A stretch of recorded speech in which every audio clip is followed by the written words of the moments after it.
സർവശക്തനായ ഏകദൈവം. ഏകദൈവം എന്ന് പറയുന്നതിൽ വളരെ അർത്ഥമുണ്ട്. കാരണം ദൈവം രണ്ടുണ്ടാവില്ല. അതിന്റെ വെളിച്ചത്തിലായിരിക്കാം മനുഷ്യൻ മതങ്ങളെ സൃഷ്ടിച്ചു.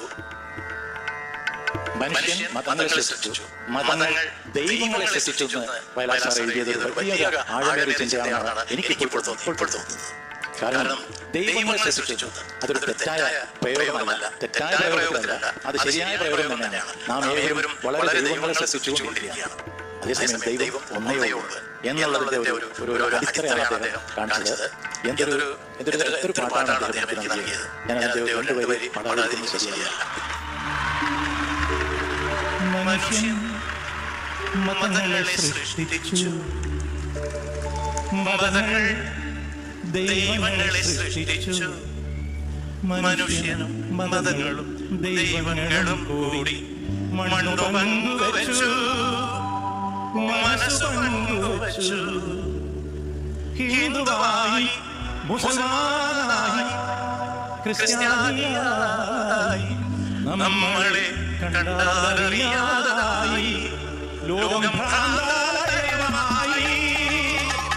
ഹിന്ദുവായി, മുസൽമാനായി, ക്രിസ്ത്യാനിയായി, നമ്മളെ കണ്ടാലറിയാതായി ലോകം ഭ്രാന്താലയമായി. ആയിരമായിരം മാനവഹൃദയങ്ങൾ ആയുധകുലകളായി ദൈവം ചെറുതായിരിക്കുന്നു. മനുഷ്യൻ മതങ്ങളെ സൃഷ്ടിച്ചു, മതങ്ങൾ ദൈവങ്ങളെ സൃഷ്ടിച്ചു.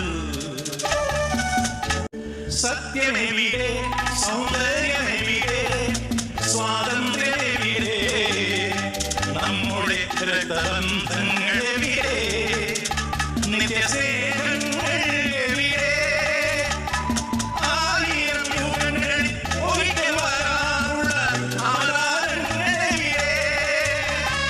മനുഷ്യൻ തെരുവിൽ മരിക്കുന്നു, മതങ്ങൾ ചിരിക്കുന്നു. മനുഷ്യൻ മതങ്ങളെ സൃഷ്ടിച്ചു, മതങ്ങൾ ദൈവങ്ങളെ സൃഷ്ടിച്ചു. മനുഷ്യനും മതങ്ങളും ദൈവങ്ങളും കൂടി മണ്ണു പങ്കുവച്ചു, മനസ്സ് പങ്കുവച്ചു.